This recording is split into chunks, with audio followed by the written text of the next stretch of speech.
God. Oh, okay. So this is the Add1Challenge 18. 18. Wow, we're on the 18th Add1Challenge.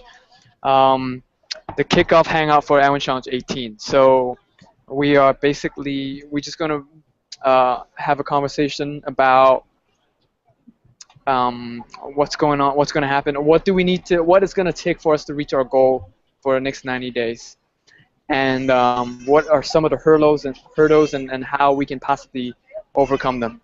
And that's why we are having this conversation. And also, if you have any other questions, and you guys can always ask. Yeah.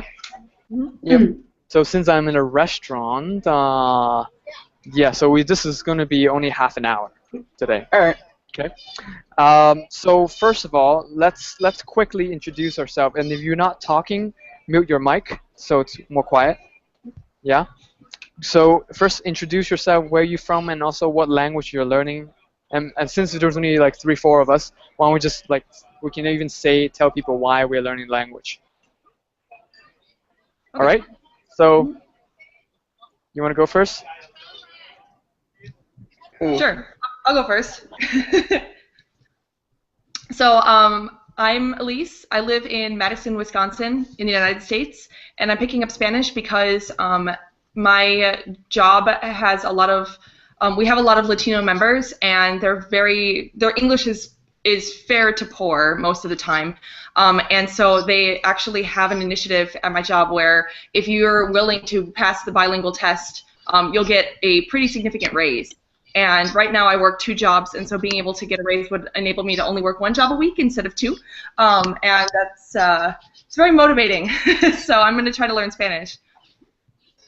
Great, awesome, good. All right, so next we're introducing ourselves, where we're from, and also what language we're learning and why we're learning a language. Ben, you want to go next? Sure. So my name is Ben Ling. I'm from Homedale, New Jersey, and I'm a high school student. I literally have no reason for learning Hindi. I kind of just thought it'd be cool. That's my story.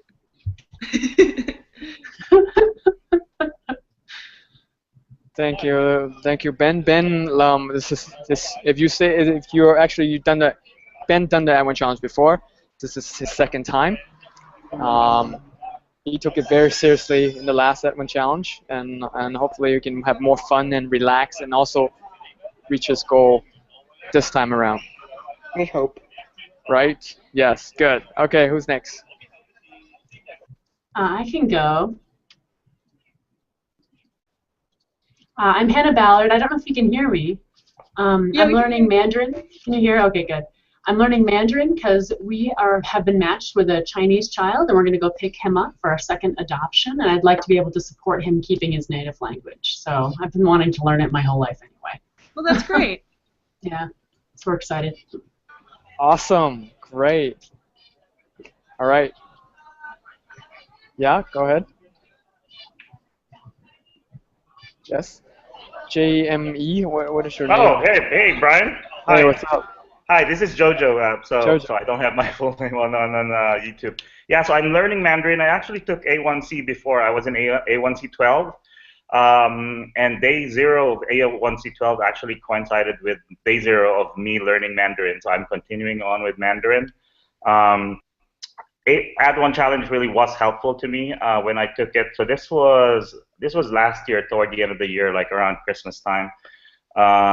It really got me to a good enough level that when I went to the community college to take a formal class, I actually got straight into Mandarin 2. When A1C ended, I found myself kind of like wavering, not really finding enough time to continue on with learning Mandarin, even though I was still enrolled in formal classes. So I said, let me join when I get the chance again. So I'm here at A1C18, and I'm hoping to bring the level back up again. Welcome, Jojo. Thank you for joining us again. Thank you, Brian, and thank you for setting up A1C. I mean, I'm sure you've heard this millions of times, but this has been really helpful. Thank you. I'll never get tired of it. So tell me whenever you want. All right, Nina. Hi everyone, I'm Nina, and you'll be hearing and reading a lot from me throughout the Add1Challenge because I am collaborating with Brian. And yeah, so I'm also actually a participant in the Add1Challenge right now. I'm in A1C17, learning Italian, and I'm originally from Germany, which is where I'm right now. And yeah, for my Italian Add1Challenge, I think this is probably my fourth or so Add1Challenge. I did some for Burmese and for Croatian, and I got a little bit addicted to it, so I'm happy to be back in it now with all you guys. Great, awesome. Um, so what is our goal? Our goal is to be able to hold a 15-minute conversation in 90 days, right, guys? Yes? Yep. Good. Great. So what are some of the keys of making that happen? I think I need to speak more and use italki more, personally. Great, speaking more. Okay. Yeah. Anything else? Have some kind of structure to my lessons and not doing the same thing for 90 days straight and wondering why nothing's working. Great. So we've been people who tried it, learned it a few times. So one of the trap is feeling very comfortable with saying the same thing over and over again, but not really using the time and making progress with the conversation we have. That's what Ben is referring to, right, Ben? Or anything else you want Yeah, to say? I read word lists for 90 days straight and I wondered why I wasn't improving. Don't use word lists. So yeah, so one of the way is to speak more and also um, review what you learn and continue to get out of your comfort zone and learning things that you want to learn, you want to say, but you don't know how to say. Because it's always comfortable to say what you know how to say already, right? So that's one of the key things for you to actually expand what you can say and how you can conversate in 90 days. Great. What else? Yeah, so my recommendation based on what I did in A1C12 is really try, especially for those who are doing this for the first time, you really use the first 30 days and even earlier actually to kind of find out what works for you in terms of resources and in terms of the methods of learning. Because you'll see on your day 30 video like how much you've come from day 0. And also to echo what was said earlier, just try. I know it's hard for you who've never done italki before, but the earlier you can do to starting speaking with a native language speaker, that'll be much, much better for you toward your day 90 goal. Also, in Huh? regards to Italki, like what I did was I just scheduled lessons and I never actually like told them what I wanted to learn. So it ended up being like 45 minutes of awkward stumbling about nothing. So make sure when you like have a lesson, you have a basic idea of what you want to learn that day, so you can actually see constant improvement, and you're not just like stumbling around your language, saying saying the same things over and over. Great. And now you can take it one topic at a time, right? Because it's hard to be fluent in every topic, but we can take it one topic at a time. The topic that you're interested in, of course, what you need to say. For example, Hannah, maybe you need to learn how to communicate with your new kid. So maybe those things, the first thing that you want to learn, and maybe you can talk to your iTalki teacher and say, hey, I have this. This is my situation. I want to start learning about how to communicate with the kid and things like that. So have some specific topic that you want to learn and you can master it, and then once you get fluent in that one, and then you can start moving on, building one at a time. Sounds Right? good. Great. Okay, what else? I wanna just echo that and say that actually in this Add1Challenge that I'm doing right now, I found this for myself again that I'm really actually learning to say the things that I really want to talk about from the start, even though I started at a 0 level.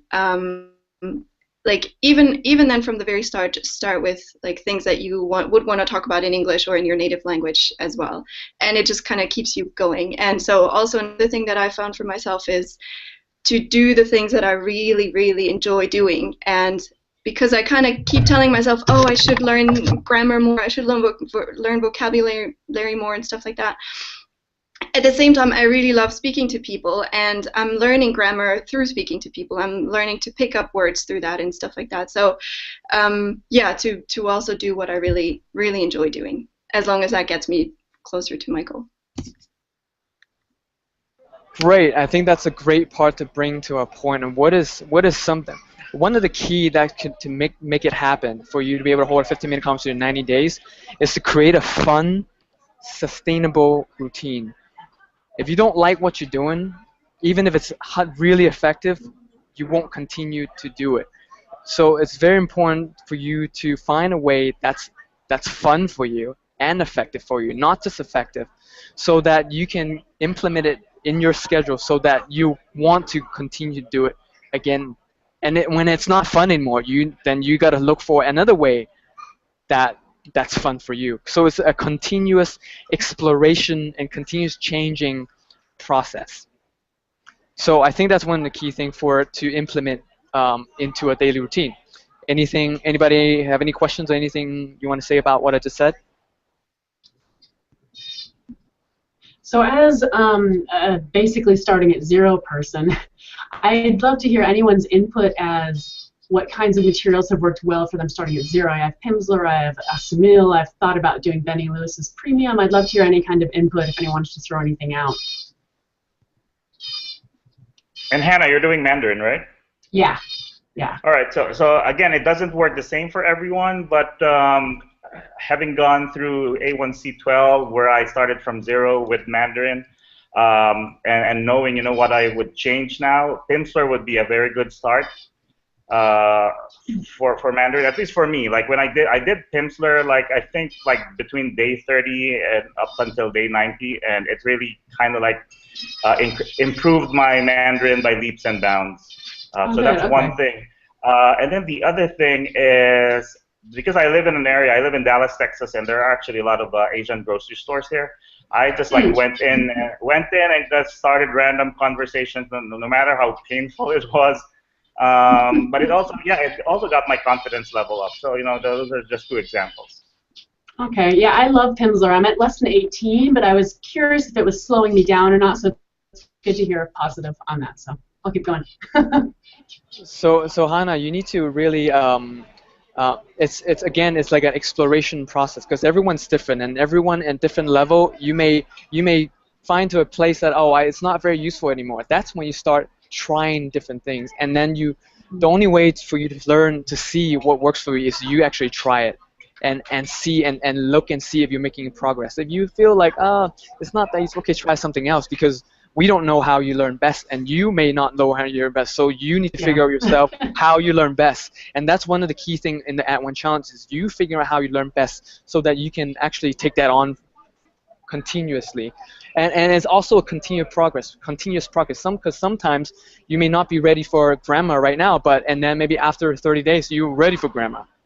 And then you may need another way to learn grammar. So that's why it's a continuous exploration process, that it may work for you now, it may not work for you now, it may work for you later. It may work for you now, it may not for you later. So you got to continue to try things and learn things if it's not working. If it's working, great. Play with it, have fun with it. Okay. Wonderful, thanks. Great. Let me echo what Brian said about, you know, what may work for you now, or what may not work for you now may work for you later. Because early on we got Glossica materials for Mandarin. When I tried it out, I got lost, because I started from zero. So yeah, I started from zero. So when I was listening to it, I couldn't understand anything. But I did the Glossica thing, like I think from day 60 on, and because my level had improved, that I was able to understand it. It worked at that time, but not earlier.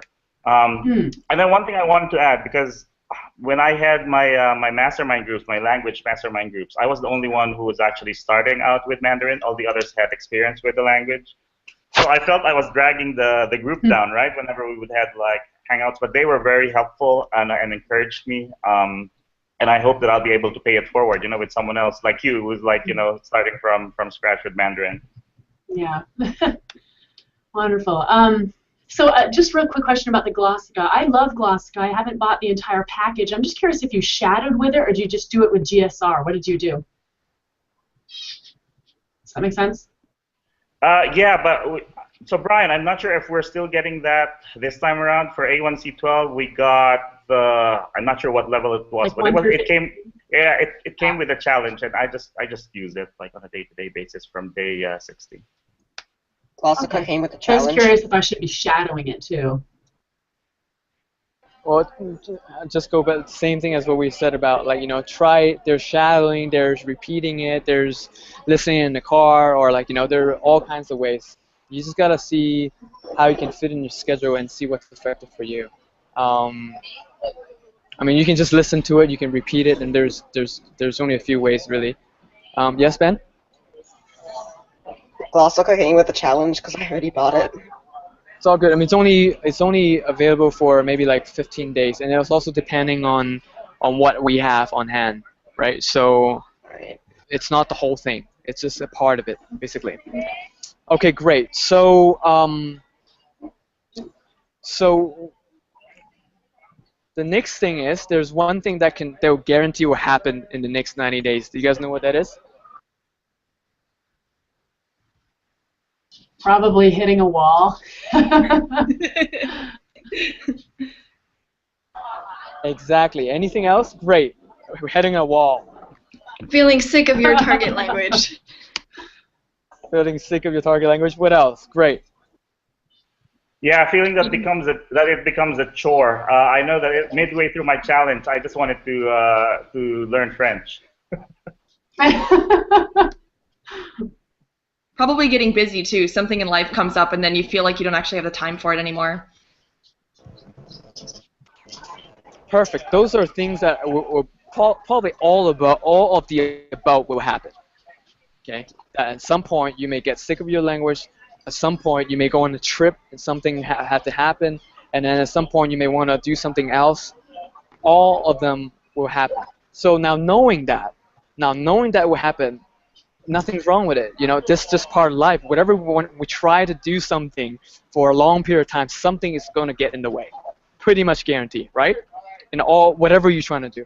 So knowing that, how can we find some ways to keep us back on track? What are some of the ways that now we can foresee that's going to come? What are some of the ways that we can actually put in place ahead of time so that we can continue and stay on track and stay consistent with our study and walk toward our day 90 goal? Well, I mean, I think that you can probably get past that, at least to some extent, by making yourself do daily practice, like every single day for at least, like, I don't know, 15, 20 minutes. Because, I mean, everybody has 15 minutes somewhere where, like, you're just about to go to bed, you just whip out your phone and you do, like, 15 minutes of your target language, or you, like, listen to a podcast for 15 minutes until you fall asleep, something like that. But just making sure that you do it for, like, every day. I think there was a TED Talk once that said that if you do something for 28 to 30 days in a row, it becomes a habit. And those first 30 days, you're super excited to learn the language anyway. So just take advantage of that and make sure that you're always doing something, and then by the time you're hitting the slog, you should at least have something in place where, like, you're like, oh yeah, I just got to do my 15 minutes, and then I can come back to it tomorrow when I have more time or when I have more energy, and keep going. You gotta take advantage of the beginning initial excitement and build a habit. Mm-hmm. Build a habit. One good habit to build is definitely waking up early and do it in the morning. Get it out of the way in the morning. Because most of the time when you finish everything you need to do and then you do study that half an hour, you probably don't want to do it eventually, especially after a long day of work. So if you can just wake up a little bit earlier, maybe half an hour earlier, and do that half an hour, maybe schedule an iTalk session right, like half an hour for that half an hour before, like earlier, so you can wake up and have that iTalk session. Then you start building a habit of waking up early, and then it'll wake you up. For me, it woke me up when I start having to actually speak a foreign language, because it's just kind of like and like, oh, okay, all right, I'm up now. So building good habits in the beginning of 30 days is a very good idea. Okay, anything else? What else? For me, it's setting up language exchanges or tutoring sessions when I'm feeling excited and motivated. And then I know I'm going to stick through with it, but actually Brian's my witness that several times with Italian, I once it comes to the lesson, I feel like, oh, I have other things to do and I don't really want to do it and I'm scared and I'm like, feeling uncomfortable and stuff like that. But because I've already scheduled it before, I'm not going to let the other person down who already made time for me. So that really, and then it's after the session, it's always, just excitement and so worth it. Great, great. Scheduling the schedule. Now I want to expand on that a little bit. Like, one of the things how we can keep ourselves accountable is to involve other people. So what we talked about scheduling, I said, or for Nina's case, scheduling a language exchange, it's we're involving other people so that we actually do it, right? And then so that is why I asked you guys to make a video and possibly even share with your friends so that we're involving other people. When I first did my German challenge, I'm involving my punishment as in washing my father-in-law's toilet if I don't fulfill my goal. So I'm involving other people, letting people know so that I will do it.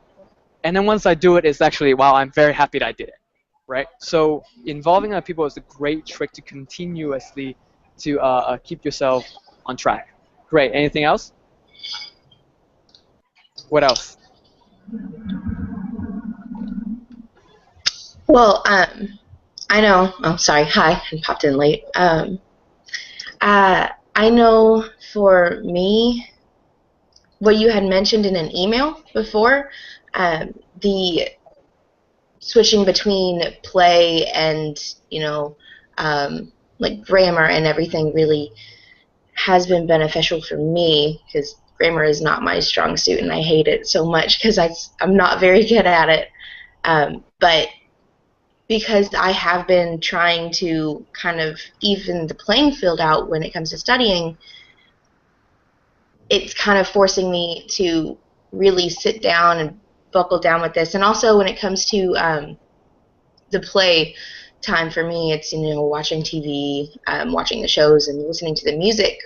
But if I sit down and I do those grammar lessons, I'm going to be able to listen to the music and watch the shows without the subtitles. And so it's kind of like a win-win situation, and it's kind of gotten me used to feeling like I'm back in school again when it comes to the grammar lessons, but that's been really helping me.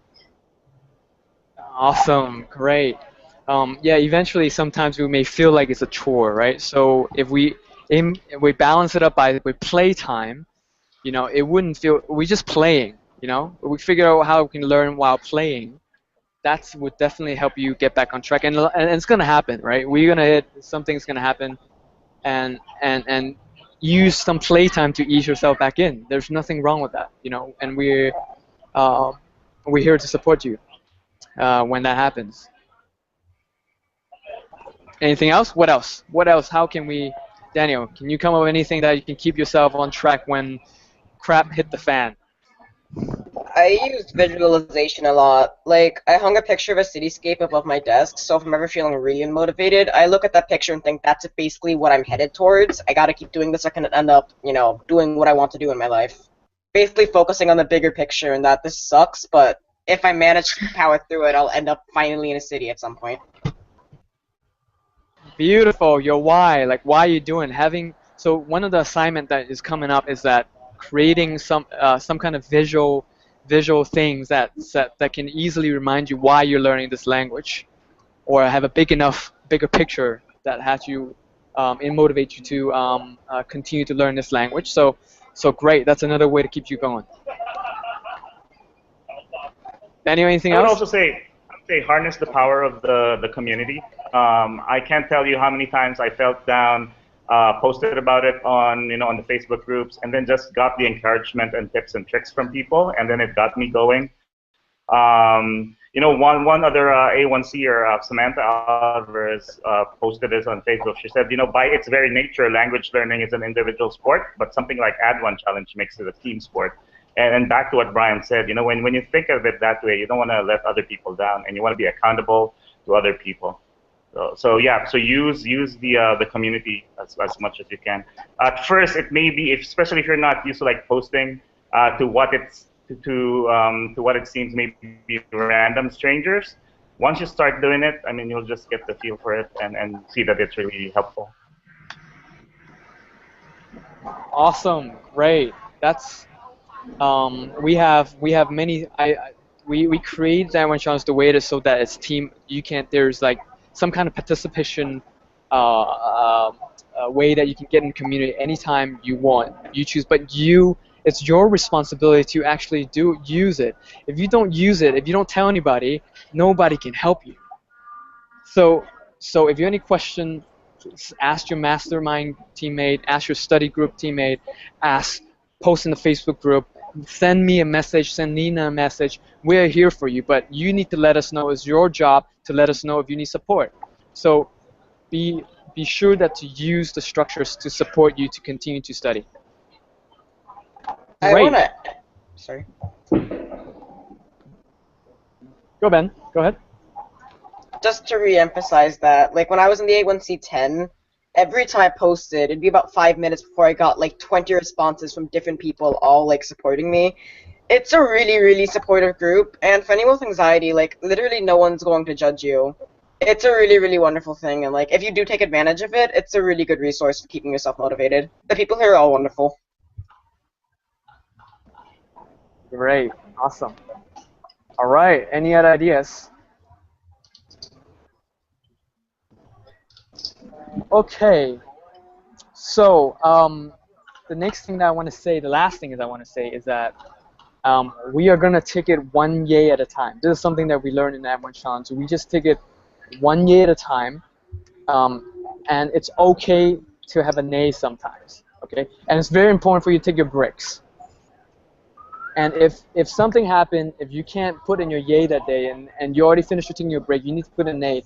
It's not bad. It's not bad at all. And most of us will beat ourselves up and like, oh my God, I'm such a horrible person. I have an A. I didn't study for 30 minutes. It's not true, and it's totally okay. It happens. So the first thing that I invite you to do, if you actually have to get an A, let go of your beating yourself up.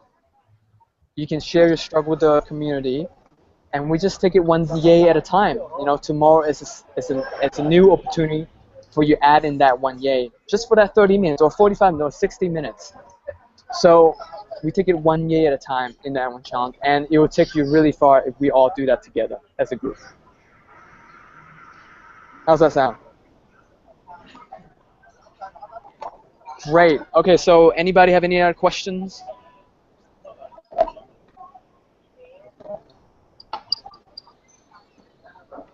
No? All right, the last thing I want to say, last thing I want to say is, remember what Anthony Lauder said, do whatever it takes in this hour for you to want to do another hour tomorrow.